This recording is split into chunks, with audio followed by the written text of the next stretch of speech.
ये retired headmaster Pushpadatta Raina का घर है। आइए, माताजी पिताजी हमारे साथ हैं और जानते हैं भारतीय जनता पार्टी यूटी अध्यक्ष के वो राज जो जम्मू बैठकर हमें पता नहीं चले। ये भारतीय जनता पार्टी के यूटी अध्यक्ष रविंद्र रैना के पिताजी हैं, रिटायर्ड हेडमास्टर पुष्पदत्त रैना, और ये मेरी दूसरी तरफ उनकी माताजी बैठी हुई हैं।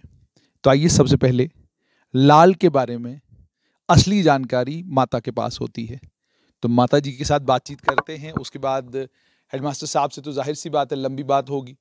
ये उनके दो तरह के गुरु हैं, एक तो पिता के तौर पर गुरु हैं और दूसरा जो पहली शिक्षा उन्होंने ली है वो पहली शिक्षा इसी पिता से ली है।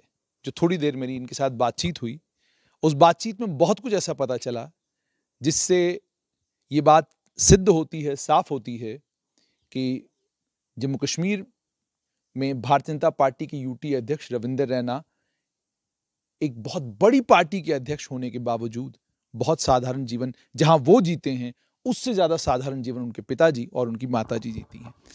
माँ जी, सबसे पहले मुझे ये बताइए कि बचपन में ही आपको कभी लगा था कि ये बच्चा जो है एक समय आएगा जम्मू कश्मीर की राजनीति में एक बड़ा ताकतवर आदमी होगा? शुरू में ये बस बहुत धार्मिक लाइन का ही था, इस बारे में कोई पता नहीं चलता था। वो भक्ति लाइन में था, कुछ हर किसी बात की वो शौक नहीं रखता था। ऐसे बस साधारण कभी बैठ गया मंदिर में, कभी पूजा में 2-2 घंटे बैठा रहता था। कई बार डांटा मैंने, खुद की किताबें पढ़ लो, ये क्यों पढ़ते हो। अच्छा, आपने जैसे बताया कि रामायण बहुत पढ़ते थे। जी, रामायण बहुत पढ़ते थे। गांव में किसी के घर भी रामायण पाठ होता था, ये छुप के चले जाते थे। पीछे हमें कई बार इनको ढूंढना पड़ता था, कहाँ चले गए। जब कई बार जिस स्पीकर पर बोलते हुए सुनाई देते थे तो पता चलता था कि कहीं भाग गए उधर पूजा पाठ। डांटती थी आप कभी जाकर कि भाई पढ़ाई करो? क्योंकि आज के ज़माने में तो ज़्यादातर माता पिता का और हमारे माता पिता का भी यही, भाई धर्म की पढ़ाई ठीक है ये आप कर लें, लेकिन पहली प्राथमिकता आपने जो है वो इस पढ़ाई को देनी है जो आपको इस दुनिया में आगे बढ़ाए।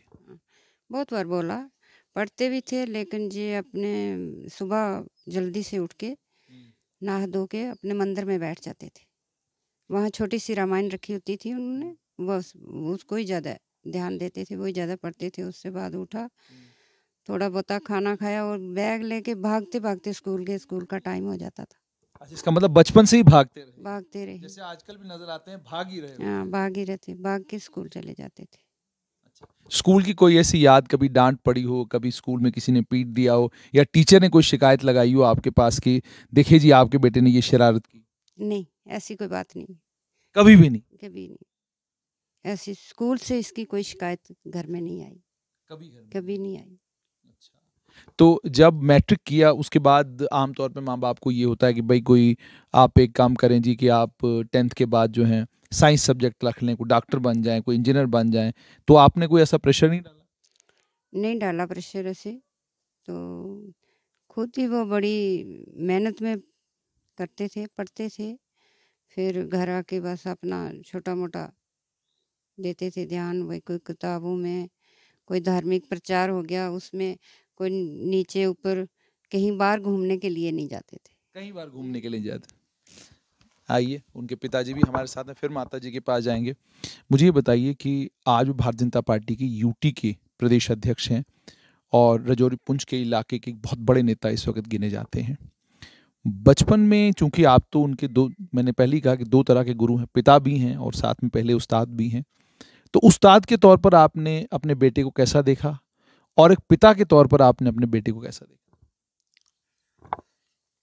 देखिए, मैं शुरू की जो उसकी बराबर शुरू की 5वीं तक की जो पढ़ाई थी यहाँ ही उसने गांव में ली पहले। तो ये वहाँ पे मैंने यहाँ तक मेरा टीचर होने का नाते का ताल्लुक है, उसमें मेरे यही प्रयास रहा कि भाई इसको अच्छी तरीके से इसको मॉरल वैल्यूज़ जो हैं दी जाएं, उसमें किसी के किस्म की कोई कमी ना रहे। उस लिहाज से कि मैं खुद भी एक बड़ा डिसिप्लिन टीचर रहा। मैं बच्चों पे मेरा काफ़ी मैं उनका ध्यान रखता था, बाकी बच्चों का। मैंने कभी किसी बच्चे के साथ नहीं ऐसा अन्याय किया। तो वहाँ पे पूरे रूप में मैं देखता रहा कि जैसे कि आम जो मैं चाहता था उसी तरीके से ये क्लास में रिस्पॉन्स करता था और मेहनत से जो भी काम होता था होमवर्क वगैरह वो ठीक करता था। और जहाँ तक एक पिता होने का संबंध है मेरा, उसमें ये जो मुझे लगता है कि परिवार का माहौल भी जो हमारा बुज़ुर्गों का था वो पहले से ही एक बहुत अनुशासित, उसमें बुज़ुर्गों की जो परंपराएं, जो तरीक़ाकार अपनाने का था, उसी में वो ढला हुआ महसूस करता था। और वो उसी प्रकार से जो भी काम उसको दिया जाता, जो भी बात में उसको कहता, उससे कभी उसने कोई मन में खिंचाव नहीं रखता था और प्रेम भाव से उस चीज़ को अपना करके उस पर अमल करता था। जैसे आपने कहा प्रेम भाव से उस चीज़ को अपना कर उस पर अमल करता था, तो पिता तो ठीक है, थोड़ा हृदय से माता कोमल होती है, पिता इतने हृदय से कोमल नहीं होते। तो कभी ऐसा हुआ कि लगा कि भाई जो हमारा शागिर्द है कोई ठीक काम नहीं कर रहा है तो थोड़ी क्लास लगाई जाए? इस चीज़ के बारे में मैं ज़रूर कहूँगा कि मैं एक थोड़ी सी सख्त तबीयत का अध्यापक था, लेकिन मन से मैं बहुत, अगर मैं बच्चे को अगर सज़ा दे भी देता कभी तो फील होता था। तो अपने पुत्र को तो ये उसी वातावरण में ऐसा होता है कि टीचर जो है उसके भविष्य के लिए तो चिंता तो करता है, तो फिर पिता होकर के और ज़्यादा होती है। इसलिए ये कई बार मौका मिला। अच्छा, हाँ, कई बार। क्या सज़ा क्या दी आप? सज़ा क्या होती है, पहले तो मेरा होता है कि भाई मैं बड़ा मुर्गा बना हूँ, बड़ी बार मुर्गा बनाया टीचर ने, मुर्गा बनाया, बाहर क्लासरूम के खड़ा कर दिया, ये सब चीज़ें अपने जीवन नहीं, मैं इसमें मेरा कोई थोड़ा अलग व्यू था। टीचर देते थे, मैंने मुर्गे वाली बात जो है, अगर किसी बच्चे को मैंने बनाया, अगर कहा भी तो एक सिंबॉलिक तरीके से कि ताकि उसको थोड़ी शर्म आ जाए।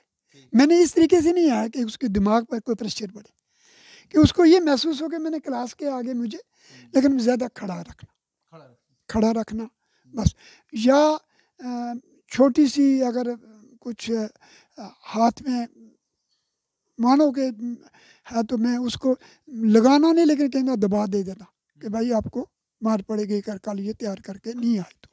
लेकिन ज़्यादातर मैं बच्चों को खड़ा रखता था थोड़ी, तो उसी में ताकि बच्चा पढ़ता भी रहे बाकी टीचरों के साथ, बच्चों के साथ, और दूसरा वो उसको परेशानी ना आए। मैं उसको मुर्गा बना के बैठा दूँ, बाकी को पढ़ाता रहूँ, वो अच्छा नहीं, वो नहीं अच्छा समझ। घर आके कभी ऐसा होता था कि कहता था कि पिताजी आज आपने मेरे साथ ज़रा ज्यादती कर दी? नहीं, ऐसे घर में मैंने आपको बोला ना, मेरी एक अलग यानी एक जो पुरानी परंपरा थी उसके साथ ही चलता था। तो वैसे भी हम भी कभी अपने माता पिता के आगे कभी बोले नहीं, या ऐसे नहीं, बच्चों ने भी ऐसा नहीं किया। अच्छा, इसका मतलब ये होगा कि अनुशासन पहले से घर में था, तो आज भी बीजेपी की यूटी अध्यक्ष अपने पिता के सामने नहीं बोलते, ये बात तो पक्की। वो बात जो है एक ये नहीं है, फ्रेंडली तौर पर भी जो होती है, जहाँ कहीं वातावरण बनाना, बात करनी, कहना। घर के अंदर मेरा जो स्कूल के गेट के बाहर का मेरा व्यू कुछ और होता था, बिल्कुल अलग होता। स्कूल की बात में घर में आकर मैं रिपीट नहीं करता था कि वहाँ ये हो गया वो, क्योंकि उसमें साइकोलॉजी, मनोविज्ञानी तौर पर बच्चे को असर होता है। घर में आकर ये कहना कि भाई ये ऐसा करो वैसा करो बस। तो बाकी ये ईमानदारी के साथ, इसको कोई वो नहीं था। हाँ, कि क्लास के अंदर बड़ी ईमानदारी से करता था। बाकी ये दूसरा आजकल जैसे लोग ट्यूशन के लिए जाते हैं, तो मैं कहूँ कि भाई एक्स्ट्रा टाइम ले लो, ये हो गया, क्या करना, जो मैंने स्कूल में पढ़ा वही मैं तैयार करूँगा, मेरे लिए वही काफ़ी है, मैं समझ आता है वहाँ जाकर एक्स्ट्रा क्लास क्या लेनी है। तो इस चीज़ पर कई बार थोड़ा अलग व्यू रखता था, तो मैं भी दबाव नहीं देता था। मुझे ये बताइए, मैट्रिक के बाद, जैसे मैंने माता जी से पूछा, मैट्रिक और 11th और 12th में जब वो आया, तो क्या आपके मन में ये बात आई थी कि मेरा बेटा डॉक्टर बनना चाहिए, कोई इंजीनियर बनना चाहिए? ठीक है, ये तो मैं नहीं कह सकता। सोच तो माता पिता की होती है कि बच्चे बने। ये तो हर जो बच्चा पढ़ रहा है वो भी सोचता है कि मैं कुछ बनूं। बनने की सोच तो मन में तो होती है, ये कोई कहे कि होती नहीं है, होती है। आपके मन में भी था डॉक्टर बनना चाहिए? नहीं, कुछ कुछ ना कुछ मतलब बनने की थी। ये नहीं है कि मैं नहीं कहता कि डॉक्टरी बने, अच्छी किसी पोस्ट में, चाहे वो आर्मी में जाए या कहीं भी जाए, लेकिन भाई पढ़ा होगा तो अच्छा, जहाँ भी जाएगा वहीं। क्योंकि पढ़ाई जो है, जो हर फील्ड में जहाँ भी कोई फ़ायदा देती है, तो मन में था कि कुछ बन जाए। तो ये बात ज़रूर है कि मेरा अपना एक तरीक़ाकार से लेक्चरर के साथ, मास्टरों के साथ, प्रिंसिपल के साथ हायर सेकेंडरी में बहुत अच्छा व्यवहार था। वो बहुत रिगार्ड देते थे। मैं टीचर के अलावा भी स्कूल के दो दफ्तर के काम थे, ये टैक्स वगैरह कैलकुलेट करना, दफ्तर को बिल वगैरह बनाना, उससे मेरा टीचरों से भी अच्छा वास्ता था। तो टीचर भी भरपूर मदद करते थे। तो इसलिए मैं मानता हूँ कि मन में मैं उम्मीद रखता था। ऐसी नहीं बात कि मैं अंधेरे में था, थी मुझे कि बनेगा कुछ, लेकिन मैं ज़्यादा उम्मीद नहीं रखता था, ज़्यादा नहीं। अच्छा, मुझे बताएं, जब इन्होंने 12th किया, 12th करने के बाद फिर फ्यूचर में क्या प्लान किया? क्योंकि अक्सर हमारे मास्टर माहौल में तो माता पिता ही तय करते हैं कि हमारा अगला सब्जेक्ट क्या है, हम साइंस लेंगे, नॉन मेडिकल लेंगे, मेडिकल लेंगे, कॉमर्स लेंगे, आर्ट्स लेंगे। तो आपने अपने बेटे को लेकर क्या तय किया? यहाँ एक सच्ची बात ये बताऊँ मैं आपको, सपने तो बहुत आदमी, चाहे बच्चों में हो, माँ बाप में हो, सजाता है। सपनों की बात तो बहुत है। असल में प्रॉब्लम उस वहाँ पड़ जाती है जब बच्चे को वातावरण नहीं मिलता। अगर वो नॉन मेडिकल कहता है तो उसको मैथ का टीचर नहीं मिलता। मेडिकल कहता है तो हमें डर होता है कि ये तो लेक्चर ठीक है, ये कल चला गया को क्या होगा। तो हमने इसको राजौरी में 12वीं के बाद ये, क्योंकि इसके ऑलरेडी ये साइंस मेडिकल में था, मेडिकल इसके सब्जेक्ट थे, तो ये मेडिकल सब्जेक्ट ले करके मैं चलो अगर, क्योंकि जो वातावरण हम देख रहे थे कि भाई कम पढ़ाई में तो कुछ होगा नहीं, तो नौकरी के मन में ना था, लेकिन मैं ये एक टीचर होने के नाते सोचता था कि जितनी पढ़ाई हो सकती है इसको पहले लेनी चाहिए। ये मेरे मन में था। नौकरी के लाख, नौकरी को मैंने ज़्यादा। उसके बाद आपने इनकी एडमिशन डिग्री कॉलेज राजौरी में कराई। वहाँ इनके मामू जी थे, वो डीसी ऑफिस में काम कर रहे थे। अब वो रिटायर हो गए। वो इनकी फिर टाइम बाय टाइम जब टाइम मिले, क्योंकि मैं तो स्कूल में होता था, जा तो सकता नहीं था, तो वो इनकी कभी कभी बीच में देखभाल आगे पीछे जो करते थे। बाकी स्कूल का स्टाफ में ही इसने। उसके बाद उन्होंने ग्रेजुएशन साइंस में की, वहाँ से ग्रेजुएशन की। ये लगभग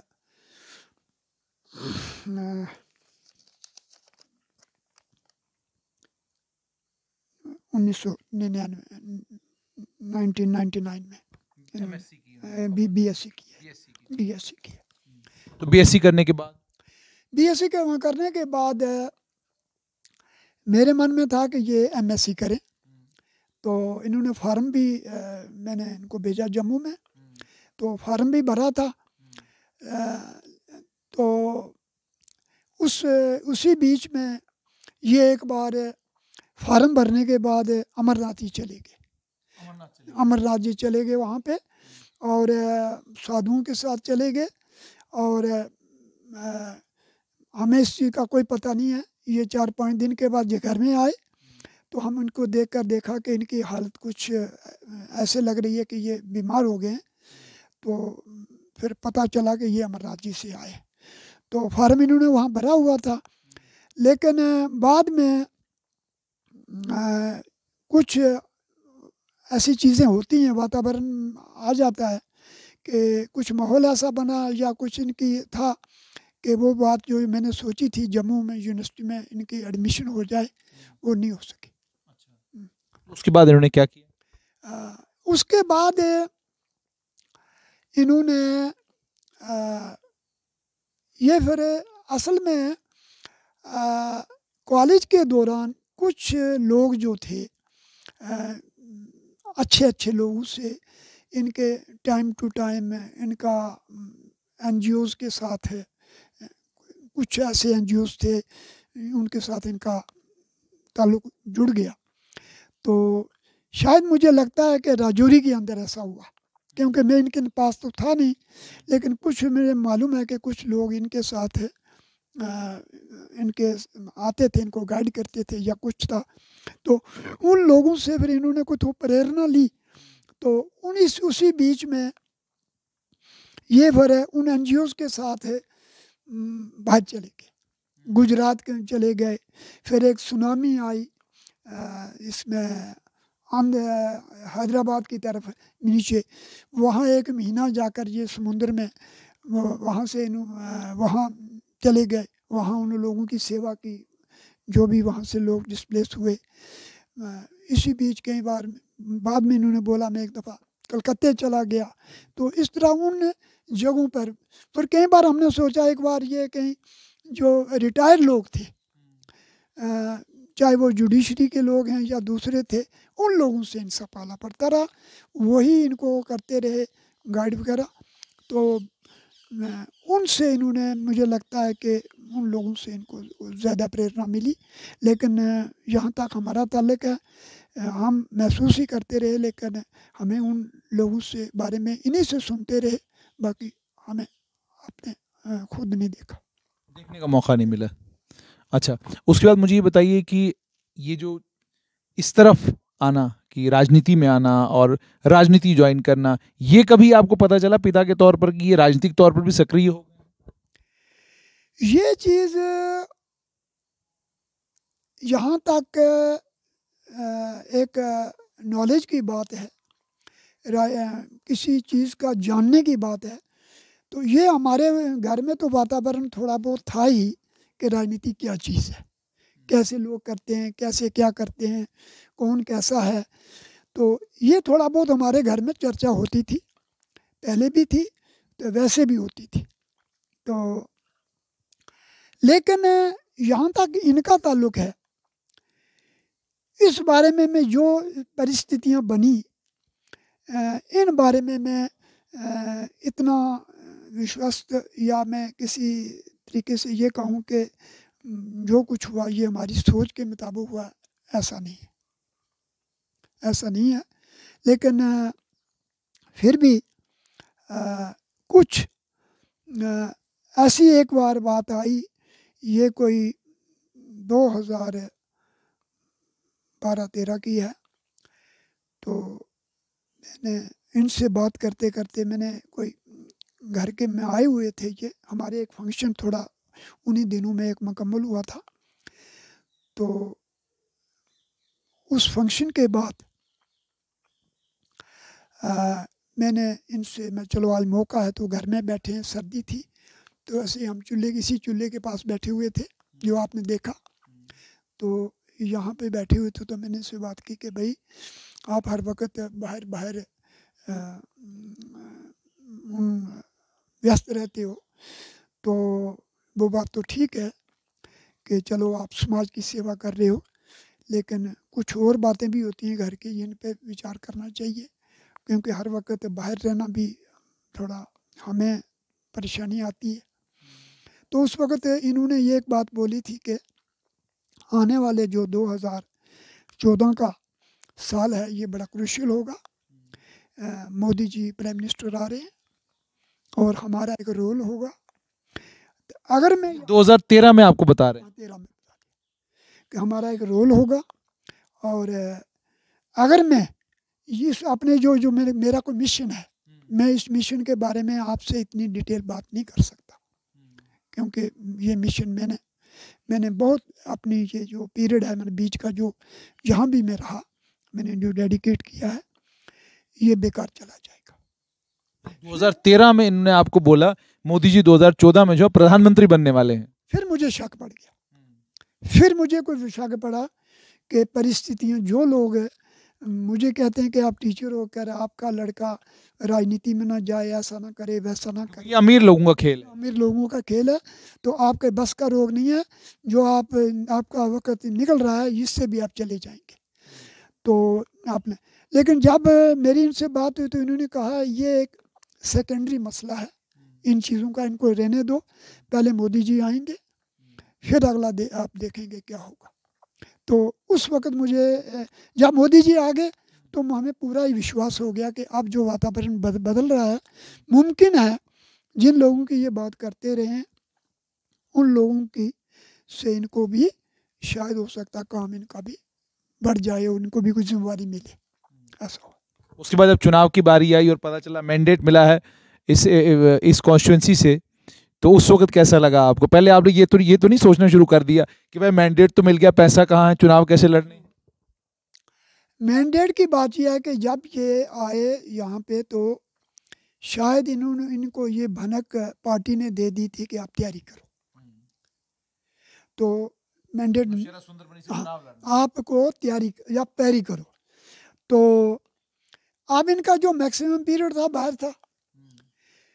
मैं एक टीचर होने के नाते जान पहचान गाँव में तो जो है वो उसके बारे में दावा तो नहीं करता कि मेरे पास कितने लोग थे, क्या था क्या नहीं था, लेकिन थोड़ी जान पहचान नौशहरा सुंदरबनी के अंदर अपनी टीचर जो कम्युनिटी है उसके अंदर मेरी थोड़ी थी।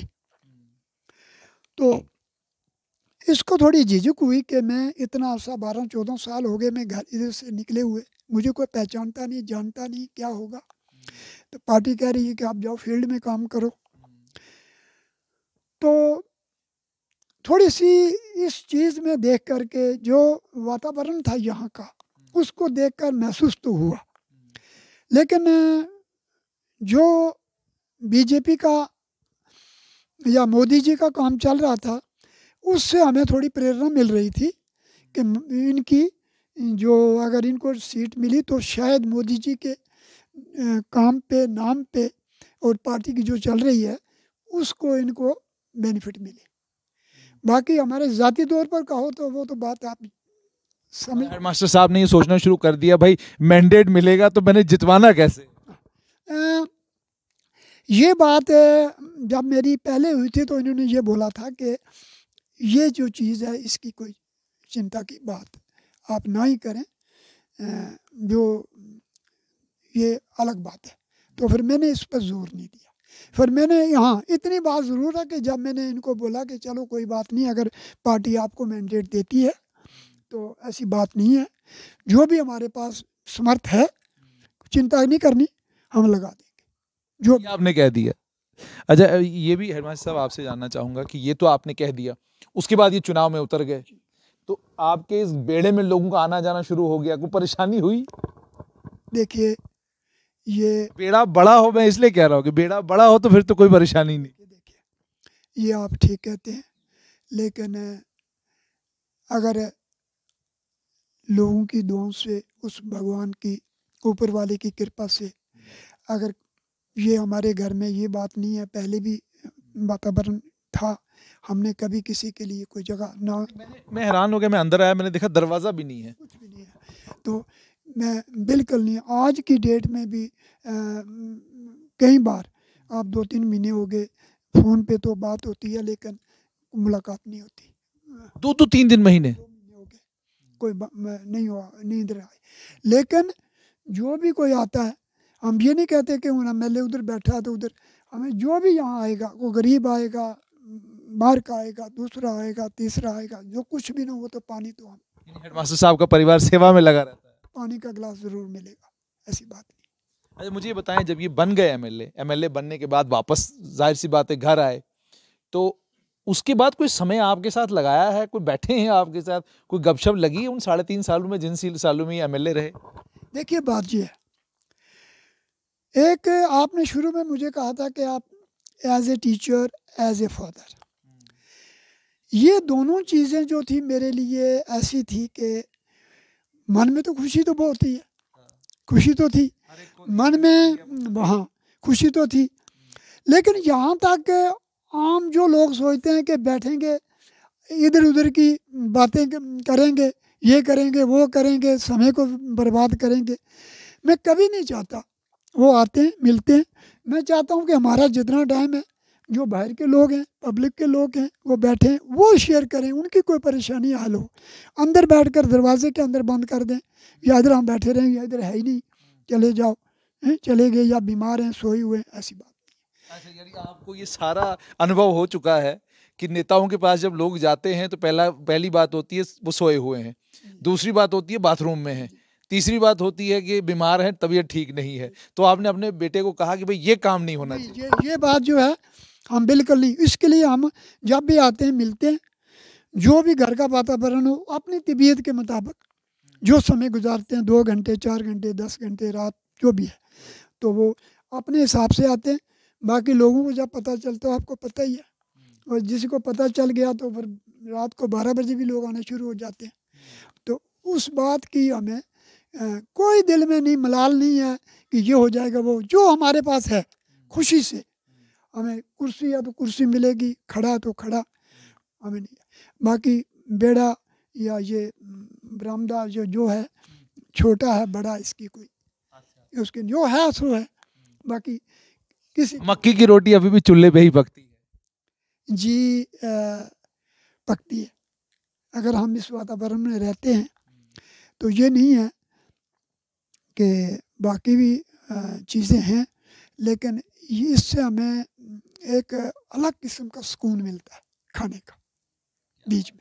मुझे हरमान साहब ये भी बताइएगा कि क्या रिश्तेदार आके कभी ये नहीं कहते कि जनाब फलां एमएलए देख लो क्या कोठी बनी है। जैसे मैं यहाँ की तरफ आ रहा था तो पहला मकान देखा, डबल स्टोरी है, मैंने कहा यार ये अध्यक्ष का मकान नहीं लग रहा। फिर दूसरा देखा, मैंने कहा ये भी बीजेपी के प्रदेश अध्यक्ष का मकान नहीं लग रहा। फिर जब मैंने तीसरा मकान देखा ना, सिंगल स्टोरी, तो एक गैस लगाया, मैंने कहा यही होगा। ठीक है, तो मुझे ये बताइए, क्या लोग नहीं आके कभी सुनाते कि जनाब 2 माले बना लो, 3 माले बना लो, डिपार्टमेंट से ये करवा लो, फलान से ये करवा लो, ये करवा लो, वो ये सब चीज़ें लोग नहीं बोलते? देखिए, ये बातें जो आप कह रहे हैं, ये तो आपके अनुभव की बातें हैं, हमारे भी अनुभव में आती हैं। लेकिन एक चीज़ ज़रूर हुई, गांव के लोग जानते हैं। गांव के लोग मैक्सिमम नौशहरा सुंदरबानी के जो लोग हैं, उन्हें पता है, वो उन्हें कोई बोलने की ज़रूरत ही नहीं है। वो पहले ही कह देते हैं, वो पहले ही हम पे मेहरबान रहते हैं कि भाई नहीं, ये जैसे थे वैसे ही, इनमें कोई परिवर्तन नहीं आया, इनमें कोई किसी किस्म की अहंकार नहीं है। लेकिन बाहर के लोग कई बार आते हैं, डिस्ट्रिक्ट के लोग हैं, हम किसी का पर्टिकुलर किसी का नहीं कि हम कहेंगे, लेकिन जो आए उन्होंने ये ज़रूर बोला कि हमारे राजौरी के अंदर जो भी सियासतदान हैं, उनके घर देखो, उनकी बातें देखो, उनका माल मवेशियों का जगह देखो कैसे बनी हुई है, कैसे वहाँ लोग रहते हैं, आपने कोई चीज़ नहीं बेनिफिट लिया।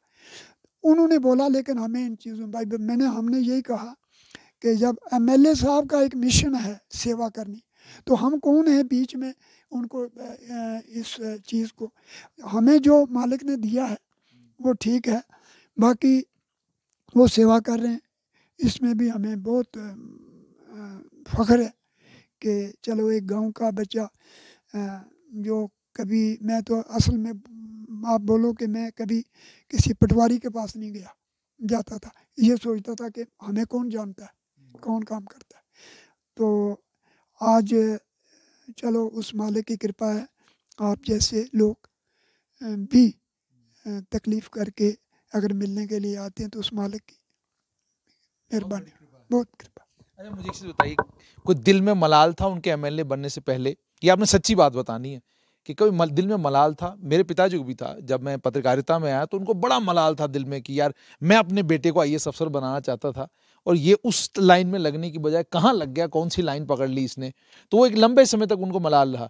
फिर जब थोड़ा बहुत लोग हमें जानने लगे तो उन्होंने कहा भाई ठीक है, अब ठीक है, कम से कम चलो 4 लोग मुझे ये कह देते हैं कि जनाब आपका बेटा पत्रकार है। तो आपको भी इस तरह का कोई मलाल था अपने बेटे से कि यार अगर डॉक्टर बन गया होता शायद इतनी मेहनत नहीं करनी पड़ती, इंजीनियर बन गया होता तो इतनी मेहनत नहीं करनी पड़ती? देखिए, मैं सच्चे मन से कह रहा हूँ, अपने अंतरात्मा से बात कह रहा हूँ, कोई मलाल नहीं था। क्यों कि हमारे पास वसाइल ही ऐसे हैं देखो जो वातावरण था, हम उस वातावरण से हमें ज़्यादा मिल रहा था, वातावरण में कुछ ज़्यादा मिल रहा था। मैं कभी अपनी जो सैलरी है, कभी मैंने किसी से कंपैरिजन नहीं की। मैं आज तक किसी मुलाजिम को मैंने पूछा नहीं कि आपकी पे क्या है। अगर कोई पूछे किसी से, मैं कहता हूँ क्यों पूछती हो। मैं इसे तो मुझे इसी चीज़ का है कि जो भी मिला और जो चल रहा है उसमें बिल्कुल नहीं कि हाँ बहुत ज़्यादा मिला, इतनी उम्मीद नहीं थी, बहुत ज़्यादा मिला। इतने कि हम ये नहीं कहते कि नहीं है, उसके अपने कर्म भी हैं बच्चे के, उसने मेहनत की है, उसने, हम घर में थे, गर्मी में सर्दी में उसने पानी नहीं पिया, उसने नंगे पाँव भी चला हुआ कहीं जगहों पर, पहाड़ियों पर चढ़ा, कहीं कहीं गया, कितनी कितनी ने यात्राएं की, लेकिन कभी पैसे की मांग भी नहीं की। मैं ज़बरदस्ती उसको कहता भाई ये पैसे जेब में रख लो किराए के लिए, तो कहीं ज़रूरत पड़ेगी, लेकिन कहीं बात। लेकिन अब जो इस वक्त की जो स्थिति है, मैं अपने आप को बहुत भाग्यशाली मानता हूँ कि मैंने आँखों से जो उसके दादा उम्मीद करते थे, जो उनकी ख्वाहिशें थी, मैं आज सोचता हूँ काश के वो ज़िंदा होते या उनकी उम्र लंबी होती, तो उनके मन की जो बातें थी वो मैं आपसे शेयर की मैंने आपको कि बचपन में उन्होंने कहा था कि अगर हमारे पास कुछ साधन वसीले होते तो मैं इसको एक अच्छा डॉक्टर बनाता, क्योंकि इसमें ऐसे गुण दिखाई दे रहे हैं कि ये एक दिन ये बनेगा। ये रविंदर रैना के दादाजी के शब्द हैं और हमने आज तक नोट करके रखे। अब खुशी होती है अपने बेटे को कभी टेलीविज़न चैनल पे देखते हैं, कभी वेब पोर्टलों पे देखते हैं, उनके इंटरव्यू आ रहे हैं, गृह मंत्री अमित शाह के साथ उनको देखते हैं, प्रधानमंत्री नरेंद्र मोदी के साथ उनको देखते हैं। खुशी होती है इस बात की, और क्या इस बात की भी खुशी है, गर्व है इस बात पर भी कि वो इस वक्त भारतीय जनता पार्टी, जो एक बड़ी ताकतवर और मजबूत पार्टी जम्मू कश्मीर की है, उस पार्टी के अध्यक्ष। खुशी तो होती है, खुशी होती है, साथ साथ एक जो जिम्मेवारी है उसकी भी चिंता होती है कि कहीं लड़खड़ा ना जाए कोई ऐसी, क्योंकि आप जानते हैं राजनीति में बहुत कुछ होता है। तो वो भी भगवान से हर वक्त सुबह शाम यही प्रार्थना करते हैं कि उनको सद्बुद्धि और उनको जो शक्ति दे, ताकि वो ज़्यादा से ज़्यादा लोगों तक पहुँचे और सब किसी मज़हब मिल्लत, कोई हिंदू है, मुसलमान है, कोई भी है, सब के साथ एक इंसाफ करके आगे चलें और समाज का भला हो। आप चाहते हैं समाज का भला करें। राजौरी और पुंछ के अंदर कौन सी ऐसी चीज़ है जो आप चाहते हैं कि आपका बेटा जो है, आपके रहते रहते वो चीज़ पूरी हो जाए, जो आपको लगता है ये सबसे बड़ा काम है जो उसको राजौरी पुंछ के लिए करना चाहिए? देखिए, समस्याओं की बात करें ना, तो आम लोग तो फ़ौरन कुछ करंट जो अफेयर्स की बात होती है उस पर बात करते हैं। देखो, हमारे पास सबसे पहली बात ये थी कि एक बहुत बड़ी शुरू में एक बना हुआ था कि रेलवे लाइन आए, या हमारी ये सड़क जो है इसकी हालत ख़राब है। तो जैसे हमारी जानकारी है कि ये काम जो है चल रहे हैं। बाकी ये ज़रूरी है कि मैं राजनीति की बातें नहीं करना चाहता, लेकिन एक ज़रूरी है कि जो भी चीज़ें जो समस्याएं राजौरी के अंदर हैं, हम कि अगर एक कम्युनिटी का नाम लेंगे तो दूसरे बोलेंगे पता नहीं क्या बात है। अगर मैं कहूँगा कि गुजर बकरवालों की हो तो दूसरे बोलेंगे पता नहीं ये उन्हीं के साथ हैं, हमारे साथ नहीं है। तो मैं यही चाहूँगा कि अगर उनको और ज़्यादा ताकत मिले काम करने की, तो यहाँ तक मुमकिन हो सबका साथ, सबका विकास, विश्वास हो। बहुत बहुत शुक्रिया। तो ये थे हेडमास्टर पुष्प दत्त रैना, भारतीय जनता पार्टी की यूटी अध्यक्ष रविंदर रैना के पिताजी।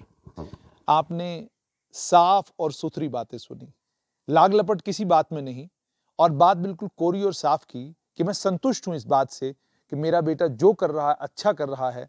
उम्मीद और तवक्का मुझे अपने बेटे से ये है कि सबका भला करे, सबका विश्वास जीते, सबका यकीन जीते।